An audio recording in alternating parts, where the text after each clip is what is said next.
نکات ہیں پاکستان کے حوالے سے، عوام کے حوالے سے، ریاست کے حوالے سے، ریاست پاکستان کے حوالے سے، لیکن دیکھنا یہ ہے کہ کیا اس منشور پر عمل درآمد ہو سکے گا. اس کے لیے 2 تا اکثریت چاہیے، اور اگر 2 تا اکثریت نہیں ملتی تو پھر اس منشور کو آگے کس طریقے سے بڑھایا جائے گا. اس حوالے سے مفتی صاحب بھی بہتر بتا سکتے ہیں کہ اس حوالے سے انہوں نے کیا لائے عمل اختیار کیا. مفتی صاحب 2018 میں طریق البیک کی جو پوزیشن تھی اس پر ہم نے بات کی. اب جس طرح سے خل صاحب کہہ رہے ہیں کہ 4 صفاتی آپ منشور لے کر آئے ہیں، لیکن منشور پر عمل درآمد کے لیے 2 تہائی اکثریت چاہیے، تو طریق البیک 2024 کے الیکشن کے بعد کیسے ڈیفینڈ کرے گے اس کو؟ جی آپ کی آواز کلیئر نہیں آ رہی، آواز کو کلیئر کیجیے. جی مفتی صاحب آواز سن سکتے ہیں؟ جی اب آ رہی ہے. جی مفتی صاحب منشور کے حوالے سے بات کر رہے ہیں. منشور آپ 4 صفاتی منشور لے کر آئے ہیں، منشور کو کامیابی کے لیے 2 تہائی اکثریت چاہیے. اس منشور کو کس طرح سے عوام میں ڈیفینڈ کر پائیں گے؟ اگر 2 تہائی اکثریت نہیں مل پاتی تو منشور پر عمل درآمد کیسے ہوگا؟ بسم اللہ الرحمن الرحیم. اللہم صلی علی بدر التمام.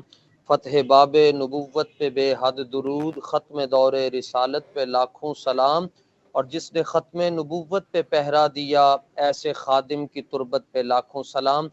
نہایت ہی معزز و محتشم واجب الاحترام اسامہ زاہد صاحب اور اسد کھرل صاحب جو کہ سینئر تجزیہ نگار ہیں، میں آپ کا شکریہ ادا کرتا ہوں کہ آپ نے تحریک لبیک پاکستان کو پرنٹ میڈیا پر، الیکٹرانک میڈیا پر اپنا موقف پیش کرنے کے لیے آپ نے ہمارے لیے بہت سی آسانیاں پیدا کی. اللہ تعالیٰ دونوں جانوں میں آپ کو اس کی جزا عطا فرمائے.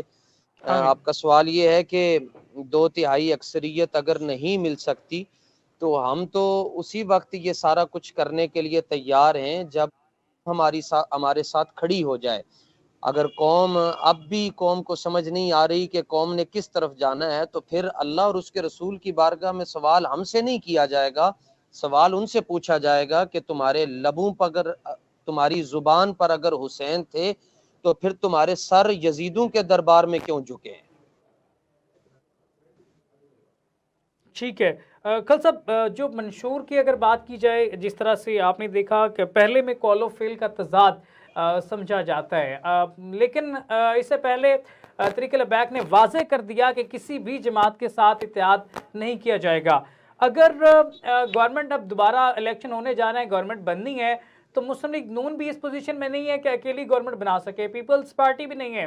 تو طریق البیک کس پوزیشن پہ ہے؟ کیا اپوزیشن میں بیٹھے گی یا پھر اتحاد کر کے گورنمنٹ میں جائے گی؟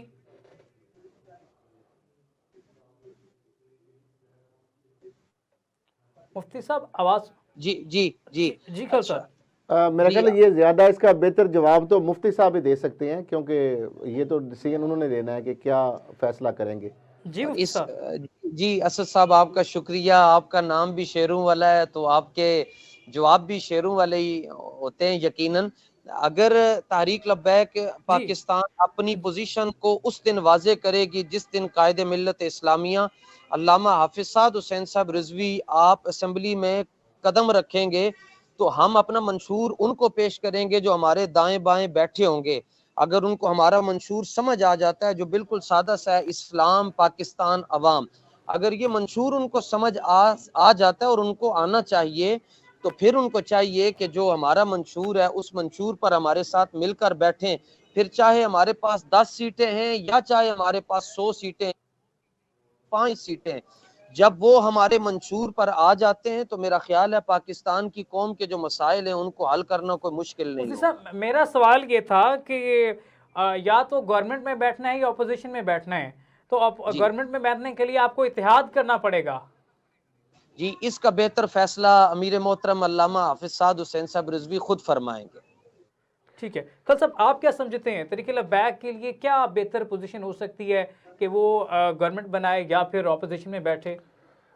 دیکھیں ابھی تک یہ تو نہیں ہم کہہ سکتے گورنمنٹ بنانے کی پوزیشن میں تو وہ نہیں ہے، لیکن بہرحال ایک توانا آواز کے طور پر جس طرح ان کے پاس ایک سٹریٹ پاور ہے، جس طریقے سے ہم نے لانگ مارچ کامیابی سے ان کا ہمکنار ہوتا دیکھا، اور جس طریقے پورے ملک سے ہم نے اپنے امیدوار بھی کھڑے کیے ہیں، نتائج جو ہم نے دیکھے اس میں بڑی تعداد میں ووٹ بھی آئے.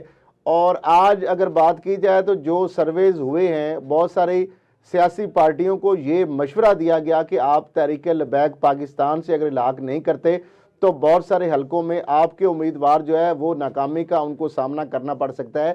اور اگر آپ تحریک لبیک پاکستان سے، یہ دو بڑی پارٹیوں کی میں بات کر رہا ہوں جس میں پاکستان مسلم لیگ نون ہے اور پاکستان پیپلز پارٹی ہے، ان کو باقاعدہ انہوں نے جو اپنے سروے کروائے اس میں بتایا گیا کہ جو پارٹی بھی اگر تحریک لبیک پاکستان سے الائنس کرتی ہے، سیٹ ایڈجسٹمنٹ کرتی ہے، تو اس کو بہت زیادہ سیٹوں کے اندر اضافہ ہو سکتا ہے۔ تو انہوں نے تو نہیں کیا، لیکن بہرحال اسی طریقے سے تحریک لبیک پاکستان بھی اگر سیٹ ایڈجسٹمنٹ کی جانب اگر رخ کرتی، جس طرح آئی پی پی نے کیا یا دیگر جماعتیں کر رہی ہیں، تو ووٹ بینک تو پہلے بھی اس کے پاس زیادہ تھا لیکن سیٹیں نہیں مل سکیں۔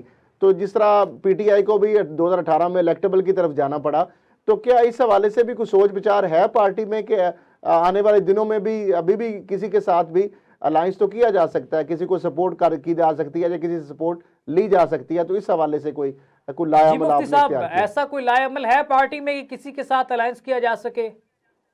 اسی صورت میں ہو سکتا ہے کہ جب وہ لوگ ختم نبوت اور ناموس رسالت کے مسئلے پر اس مقام آ جائیں جس مقام پر حضور قبلہ امیر المجاہدین علامہ حافظ خادم حسین صاحب رضوی نور اللہ مرکزہ اس تحریک کو کھڑا کر کے گئے ہیں۔ اور چونکہ اگر وہ اس مسئلے پر نہیں آتے، اگر وہ یہ کہتے ہیں کہ ہم مرزائیوں کو سپورٹ کریں گے، تو پھر تو تحریک لبیک پاکستان ان کے ساتھ ایک لمحے کے لیے بھی نہیں کھڑی ہو سکتی۔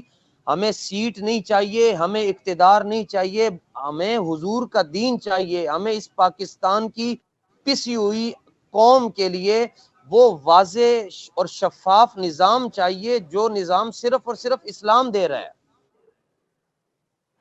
لیکن اس کے لیے تو طاہر القادری صاحب نے بھی موو چلائی، باقاعدہ انہوں نے دھرنا دیا، لانگ مارچ کیا کہ سیاست نہیں ریاست بچاؤ، اور نظام کو بدلنے کے حوالے سے انہوں نے باقاعدہ ایک بہت بڑی تحریک چلائی۔ کیا آپ بھی اس حوالے سے کوئی تحریک چلانے کا ارادہ رکھتے ہیں کہ اگر اسمبلی میں آپ کو کوئی اکثریت واضح نہیں ملتی یا آپ کی وشنوائی وہاں پہ نہیں ہوتی، تو پھر اس کے لیے دوسرا راستہ فورم کون سا اختیار کریں گے؟ جی حضور قبلہ، یہ آسمان اور یہ زمین تحریک لبیک کا کتنی بار امتحان لے چکی ہے، اور یہ پاکستان کی سڑکیں گواہ ہیں کہ آدھ گھنٹے سے زائد پاکستان کی سڑکوں پر فائرنگ ہوتی رہی، اس کے باوجود تحریک لبیک کا ایک کارکن بھی پیچھے نہیں ہٹا۔ تو جن کا نام آپ لے رہے ہیں وہ دھرنے کے حوالے سے ان کے جو معاملات تھے وہ خود جواب دہ ہیں۔ ہم کہتے ہیں پہلے رسالت پر کام کریں، پہلے رسالت کا جو منشور ہے آقا علیہ الصلوۃ والتسلیم کی عزت اور ختم نبوت، اس پر بات ہوگی، اس کے بعد پاکستان ہے، پھر اس کے بعد عوام ہے۔ ہمارا پہلا ایجنڈا یہ ہے اسلام، پھر پاکستان، پھر عوام۔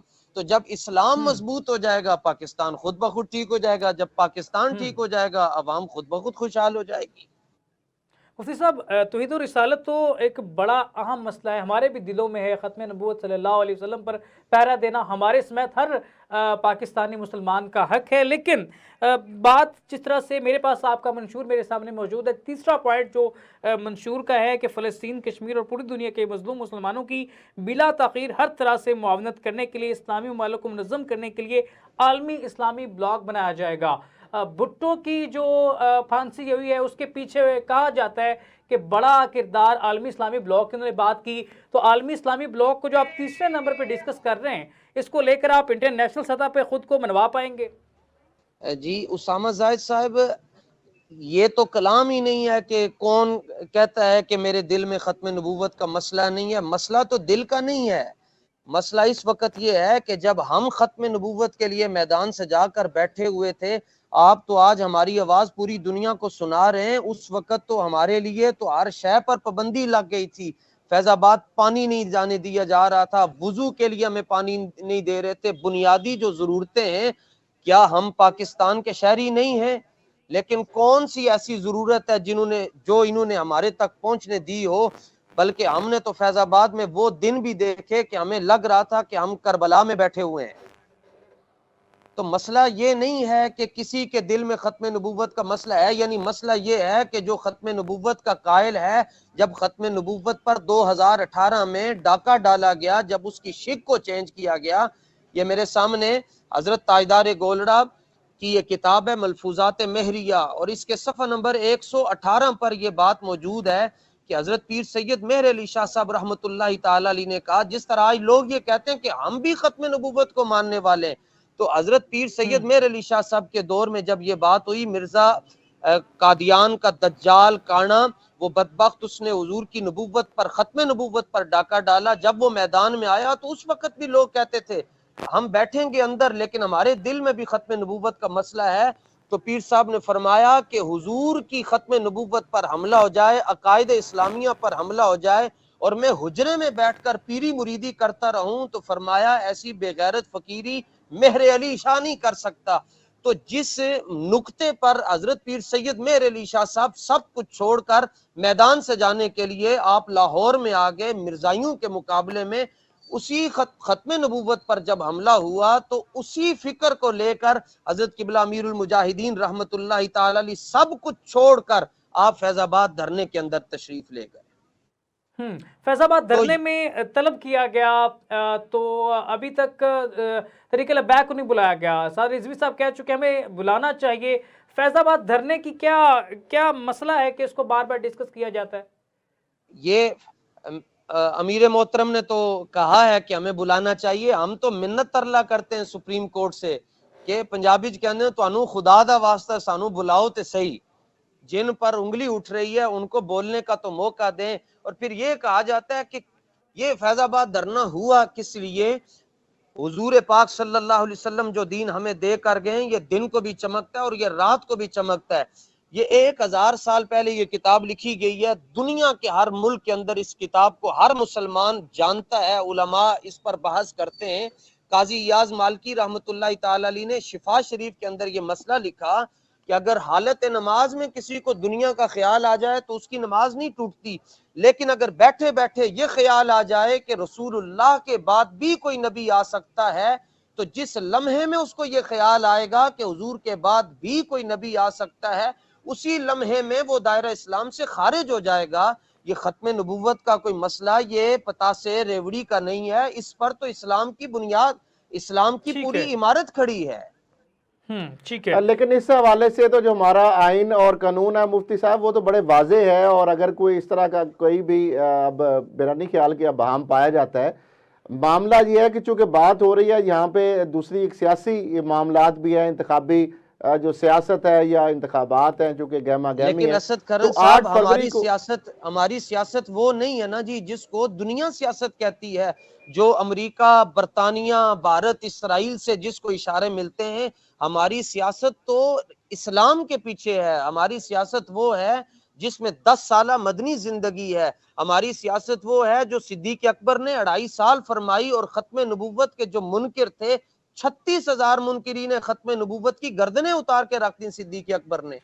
یہی تو ہم قوم کو بتانا چاہتے ہیں کہ یہ قوم جب رسول اللہ کے ساتھ وفا کرے گی تو اس کے سارے مسئلے خود بخود حل ہو جائیں گے. دیکھیں ہمارا جو آئین پاکستان ہے اس میں قرآن اور سنہ کے مطابق ہوگا، اور اس میں تو بڑا واضح ہے. آپ بتائیں لیکن وہ آئین پاکستان کی خلاف ورزی ہوتی ہے، اس پر عمل درآمد نہیں جو ہے اسلامی نظام یا اس کے نفاذ کے لیے کبھی بھی آپ حضور بتائیں کہ پاکستان کا کون سا ادارہ ہے جو اس وقت قرآن و سنت کی بالادستی اور قائد اعظم محمد علی جناح کے بتائے ہوئے طریقے پر بتا رہا ہے؟ ایک ادارے کا نام لے لیں بشمول عدلیہ. لیکن مفتی صاحب اس کو ٹھیک تو سیاستدانوں نے کرنا ہے نا. ووٹ تو عوام سیاستدانوں کو دیتی ہے. کون سے سیاستدان کریں گے جو ہر جماعت مفتی صاحب معذرت کے ساتھ طریق انصاف کی بات کر لیں، مسلم لیگ نون کی بات کر لیں، سبھی مذہب کارڈ کر کے ووٹ لیتے ہیں نا جی. ہم مذہب کارڈ کھیلتے نہیں ہیں. ہم کٹر مذہبی ہیں اور کٹر سیاسی ہیں. سورہ آل عمران کی آیت نمبر 85 میں اللہ تعالیٰ نے فرمایا کہ جو شخص اسلام کے علاوہ کوئی اور دین لے کر آئے گا اس کا تو دین ہی قبول نہیں ہوگا. جو بانی چیئرمین پی ٹی آئی ہیں انہوں نے بھی راستہ مدینہ کا نعرہ لگایا، عوام نے ووٹ دے دیا. اس سے پہلے مسلم لیگ نون نے بھی مذہب کارڈ کھیلا. عوام تو چاہتی ہے کہ اسلامی قانون جو اسلامی جمہوریہ پاکستان ہے وہ اسلامی جمہوریہ پاکستان بنے، لیکن نہ تو اسلامی نظر آتا ہے نہ جمہوریت یہاں پہ نظر آ رہی ہے. قبلہ مذہب کارڈ وہ کھیلتا ہے جس کا منشور مذہب ہی نہیں ہوتا. ہمارا تو منشور ہی اسلام ہے. بتائیں پاکستان مسلم لیگ نون آج تک دنیا کو اپنا منشور نہیں بتا سکی کہ ہمارا منشور کیا ہے. سڑکیں بنانا، رستے کھولنا، گٹر کھلوانا، کیا یہ بھی منشور ہوتے ہیں قوموں کے؟